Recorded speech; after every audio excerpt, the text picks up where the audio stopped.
कविता एक बड़ी कोठी में काम करती थी। मालकिन सुमन स्वभाव की खड़ूस थी। कभी मजबूरी में कविता छुट्टी मांगे या फिर किसी वजह से काम पर नहीं जा पाती थी तो सुमन उसे बहुत सुनाती थी। क्या बात है कविता, तूने कल काम की छुट्टी क्यों की थी? भाभी मैं काम पर आ ही रही थी कि तभी इनका फोन आ गया। बोल रहे थे बुखार हो रहा है। जब घर आए तो देखा कि तबीयत बहुत खराब थी इनकी।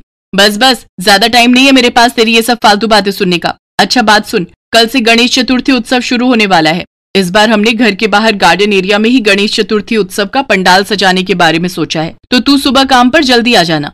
ठीक है मालकिन। वो मालकिन, गणेश चतुर्थी में गणेश प्रतिमा की स्थापना मुझे भी करनी है। थोड़े पैसे मुझे आप एडवांस दे देते तो मैं भी थोड़ा सामान खरीद लेती। मैं आपसे बात ही करने वाली थी। हैं? ये तुम्हारे में कौन सी गणेश चतुर्थी होने लगी? गणेश चतुर्थी तो हमारे घरों में होती है, खूब विशाल गणेश चतुर्थी उत्सव। तुम क्या जरा सी एक मूर्ति रख लोगी और एक लड्डू का भोग लगा दोगी? उसके लिए तुम्हें कौन सा ज्यादा पैसों की जरूरत है या फिर ज्यादा समय चाहिए? तुम लोगों को बस त्योहार का बहाना करना होता है। अभी कोई पैसे नहीं मिलेंगे। कल सुबह जल्दी आ जाना, सारी तैयारी करनी है। जो भी पैसे चाहिए महीने के आखिर में मिलेंगे। सुमन की बात सुनकर कविता चुप हो जाती है। वो उसे कुछ नहीं कहती। सुमन के घर की हालत पैसों के मामले में बहुत खराब चल रही थी क्योंकि उसके पति की तबीयत ठीक नहीं रहती थी। इसलिए वो रिक्शा चलाने के लिए बहुत कम जा रहा था। किराए का रिक्शा था और पूरा दिन सवारी ले जा नहीं सकता था। जो भी घर की जिम्मेदारी थी सब कविता के ऊपर ही थी। कविता घर जाती है। उसके पास कुछ पैसे रखे थे तो उसने छोटी सी एक गणेश जी की मूर्ति खरीद ली और अगले दिन जल्दी जल्दी पूजा आरती करके अपने पति और बच्चों को थोड़ा बहुत खाना खिलाकर वो सुमन के घर पहुंच गई। कविता ने कुछ खाया नहीं था क्योंकि वो जल्दी जल्दी पूजा करके ऐसे ही आ गई थी।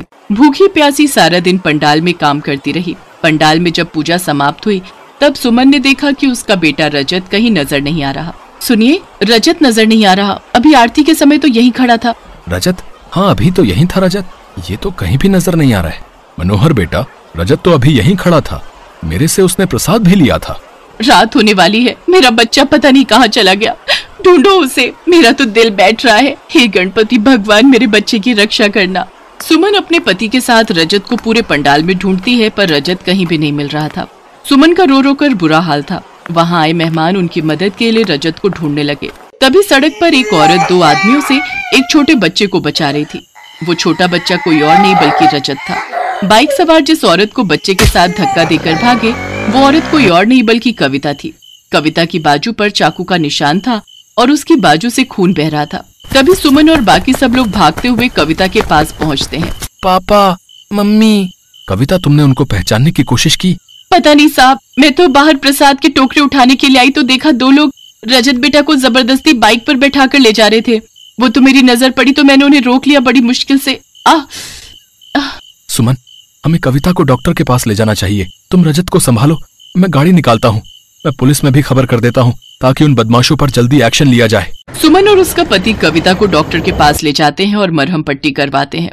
कविता के घाव गहरा नहीं था, बचाव हो गया था। ये देखकर सबको तसल्ली होती है, पर सब लोग घबराए हुए थे। सभी मिलकर भगवान गणेश को धन्यवाद कहते हैं। हे गणपति महाराज, मुझे माफ कर देना। मैंने अमीरी के घमंड में आकर कविता के साथ बहुत बुरा व्यवहार किया, पर आज कविता ने अपनी जान की परवाह किए बिना मेरी मदद की, मेरे बच्चे को बचाया। कविता, आज तुमने जो हमारे लिए किया है उसका एहसान मैं कैसे चुकाऊं? मालकिन, रजत बेटा ठीक है, मुझे इस बात की खुशी है। और फिर आपने तो घर में विघ्नहर्ता भगवान गणेश की प्रतिमा को स्थापित किया है, तो भला वो आपके ऊपर कोई संकट कैसे आने देते? वो तो संकट हरने वाले हैं, सुख करता दुख हरता है, भगवान विघ्नहर्ता है। तुम ठीक कह रही हो कविता। ये लो, ये मेरी तरफ से तुम्हारे लिए कुछ उपहार और प्रसाद है। अब तुम कुछ दिन घर पर रहकर आराम करो। तुम्हारे हाथ में चोट है, जब वो ठीक हो जाए तब आ जाना। शुक्रिया मालकिन, आपने मुझे बहुत सारा सामान दे दिया। ये तो बहुत ज्यादा है। कविता, रख लो। अभी तो 10 दिन तक गणेश चतुर्थी की पूजा चलेगी। सब बच्चों को भी तो पता होना चाहिए कि त्योहार है। चलो सुमन, रात हो गई है, हम कविता को घर तक छोड़ देते हैं। भगवान गणेश के आशीर्वाद से कविता की भी चिंता दूर हो जाती है। उसे सुमन काफी सारा सामान और कुछ रुपए देती है ताकि कविता भी गणेश चतुर्थी का त्योहार अच्छे से मना सके और उसे भी किसी चीज की कोई कमी न रहे।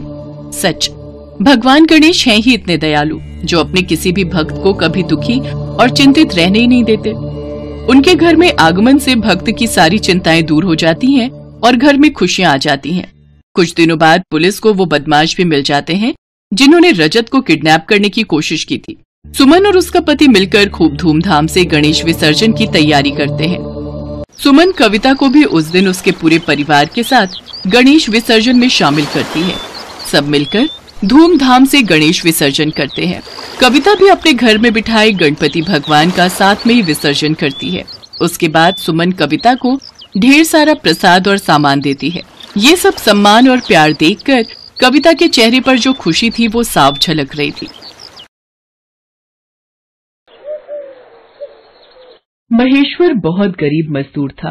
सारा दिन मेहनत मजदूरी करता था, तब जाकर उसे 40-50 रुपए मिल पाते थे।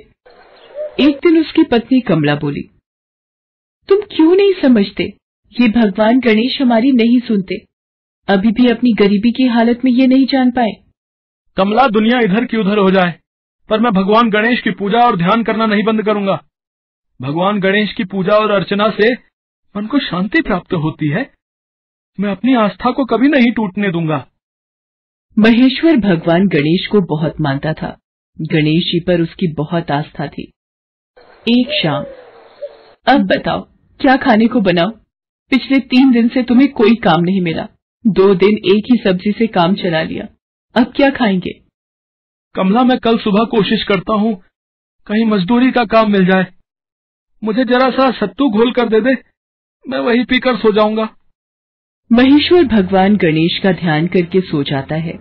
रात को सपने में, महेश्वर, तुम मेरी बहुत भक्ति करते हो। मैं 10 दिन के लिए तुम्हारे घर मेहमान बनकर आना चाहता हूँ। तुम मेरी मूर्ति को इस गणेश चतुर्थी पर अपने घर में रखकर 10वें दिन मेरा विसर्जन करना। तुम्हारे सारे दुख दूर हो जाएंगे। तुम्हारे सारे विघ्न मैं हर लूंगा। अगले दिन महेश्वर सोकर उठा और रात के सपने के बारे में सोचता रहा। तभी कमला ने उससे पूछा, क्या हुआ जी, तुम इतनी चिंता में क्यों हो?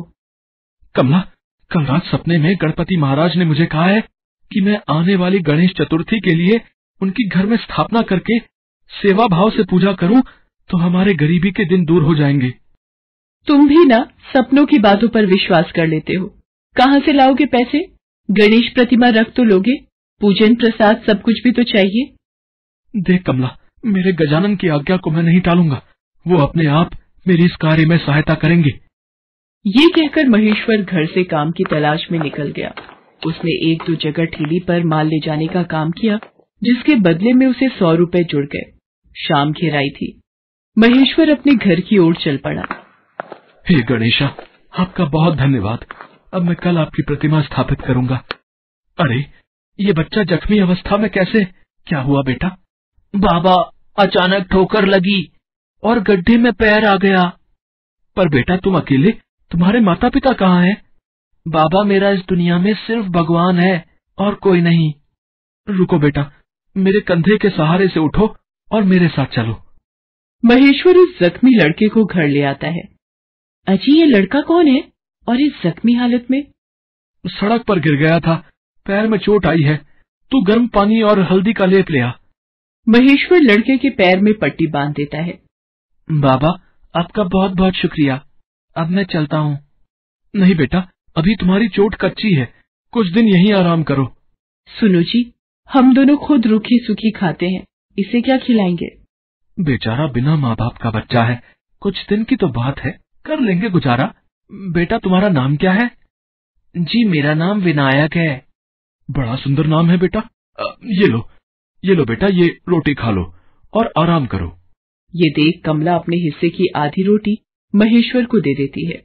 अब आपने तो अपने हिस्से की रोटी विनायक को दे दी, फिर भला मैं आपको कैसे भूखा रहने देती। अगले दिन महेश्वर गणेश चतुर्थी महोत्सव के लिए गणेश भगवान की प्रतिमा स्थापित करता है। गणपति बप्पा मोरया, मंगल मूर्ति मोरया। विनायक बेटा, ये लो गणपति बप्पा का प्रसाद, मोदक। बाबा मोदक, ये तो मुझे बहुत पसंद है। महेश्वर अब रोजाना मजदूरी की तलाश में जाता और कोई न कोई काम उसे मिल जाता, जिन पैसों से वो गणपति पूजन के लिए प्रसाद और भोजन का सामान खरीदता। धीरे धीरे 9 दिन बीत गए। अगले दिन विसर्जन था। विनायक भी अब ठीक हो गया था। बाबा, आपके लिए मैं अनजान लड़का था, फिर भी आपने मेरा कितना ध्यान रखा। देखना, भगवान गणेश आपकी सारी विपदा दूर कर देंगे। क्या अब मैं चलूं? विनायक बेटा, कल गणपति विसर्जन करके फिर चले जाना। तुमने भी तो हमारे साथ मिलकर गजानन की पूजा की है। ठीक है बाबा, मैं कल चला जाऊंगा। अगले दिन अपनी श्रद्धानुसार महेश्वर और कमला गणेश विसर्जन की तैयारी करते हैं। कमला, अरे आओ। विनायक बेटा, तुम भी चलो, गणपति विसर्जन के लिए चलते हैं। विनायक बेटा, मेरा हाथ पकड़ लो, वहाँ भीड़ होगी। सब लोग गणपति बप्पा मोरया बोलते हुए विसर्जन कर रहे थे। माँ, मैं बाबा के पास जाकर आता हूँ। विनायक, भीड़ है बेटा आगे। कमला, सब कुछ बड़े अच्छे से हो गया। विनायक कहाँ है? सुनो जी, विनायक तो आपके पास बोलकर आगे गया था। महेश्वर और कमला विनायक को बहुत ढूंढते हैं पर वो नहीं मिलता। विनायक को याद कर दोनों बहुत दुखी होते हैं और घर लौट आते हैं। सुनो जी, विनायक कहाँ गया होगा? मुझे उससे बहुत लगाव हो गया था। बिल्कुल मेरे बेटे जैसा था वो। मेरी खुद की कोई औलाद नहीं है, मुझे उससे बेटे की तरह स्नेह मिलता था। कमला, उसके जाने का दुख मुझे भी है। वो तो मानो बस 10 दिन का मेहमान बनकर आया और आज चला गया। वो कल ही मुझे बोल रहा था उसे आज वापस जाना है, शायद तभी चला गया होगा। कमला पूजा स्थल के फूल और सामग्री बटोरने लगती है। तभी ये कैसी पोटली है? वो भी भगवान गणेश की प्रतिमा जिस स्थान पर थी वहाँ। क्या हुआ कमला, तुम्हारे हाथ में ये पोटली कैसी? ये पोटली तो एक बार मैंने विनायक के हाथ में देखी थी। वो कई बार अपने प्रसाद का मोदक इस पोटली में रख देता था। कमला, इसमें तो सोने के मोदक है। ये कैसे हो सकता है? ये कैसी अद्भुत लीला है गणपति भगवान की। महेश्वर और कमला विनायक के लिए सोच में पड़ जाते हैं। उसी रात भगवान गणेश फिर महेश्वर के सपने में आते हैं। महेश्वर, तुमने 10 दिन तक मेरी बहुत सेवा की, मेरा ध्यान रखा। तुम साफ मन के इंसान हो। अब तुम्हें और कमला को बिल्कुल भी चिंतित होने की आवश्यकता नहीं। विनायक मेरा ही स्वरूप था, इसलिए मैं 10 दिन तुम्हारे पास रुककर वापस लौट गया। महेश्वर का सपना टूटता है। वो कमला को सारी बात बताता है और उसे भी अब भगवान गणेश में सच्ची आस्था हो गई थी। गणपति भगवान की कृपा से महेश्वर की सारी गरीबी और परेशानियां दूर हो गई थी और कमला 9 माह के पश्चात वो एक सुंदर बालक को जन्म देती है। महेश्वर और कमला उसका नाम विनायक रखते हैं, मानो जैसे गरीब के घर आए Ganesh. Best buddies. Hello friends, thanks for watching this video. अगर आपको ये वीडियो पसंद आया है तो प्लीज लाइक, सब्सक्राइब, कमेंट्स करें इस वीडियो पर और हाँ, शेयर करना भी ना भूलें। और भी मजेदार वीडियो देखने के लिए नीचे दिए गए बेल आइकॉन को दबाएं। देखते रहिए बेस्ट बडीज।